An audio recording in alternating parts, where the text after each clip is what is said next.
আপনার বয়স কত? 80-90 চলছে। 80-90 হয়ে গেছে? তা তো হয়েছে। যাক আপনারা আলহামদুলিল্লাহ। ফটো ফুটি নিয়ে কি করবেন? আমি সাংবাদিক, বুঝছেন? আবার কিছু করবেন নাকি? না না না, আমি হলো ভিডিও বানাই। দাঁড়ান দাঁড়ান, আপনার সাথে কথা কই। ওই আপনার যে, কয় ছেলে মেয়ে? আমার 3টে ছাদ ছিল, একটা ছাদ মরে গেছে, রেখে ফেলেছে। এবারে যেতেছেন? হ্যাঁ, সবাই মরে সবাই গেছে, বছর হয়ে গেল। বছর হয়েছে না? হ্যাঁ, আপনার দেশে বাড়ি কোন জায়গা? দেশের বাড়ি ছিল দুভাগাতি। ধোপাগাতি? সেই দুভাগাতি ভাঙিয়ে ছিল, বেটার জায়গায় জায়গায় বাড়ি করছে। এই জায়গায় জায়গায় বাড়ি করে এক বেটা ওই চলে, আর এক বেটা এই ছেলে, আর এক বেটা ওই ছেলে। ওই ছেলে দিতে সব দিতে নেয়।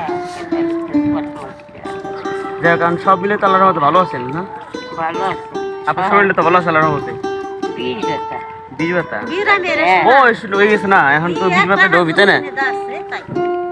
এখন মোটামুটি একটু তো ভালো লাগে। আপনি তো এখন আইডি চলে খেয়েছেন আল্লাহর রহমতে। হ্যাঁ, হ্যাঁ, আলহামদুলিল্লাহ, আল্লাহ কাছে শুকরিয়া আদায় করেন। কি হ্যাঁ। আপনার নাম কি? আপনার বাড়ি কোন জায়গা? আমার বাড়ি এই দেশে। আপনার কি হয়? আমার শাশুড়ি। আপনার শাশুড়ি? ওনার বয়স মানে জেনেন কত? 90 পার হয়েছে না? পার হয় নাই, 10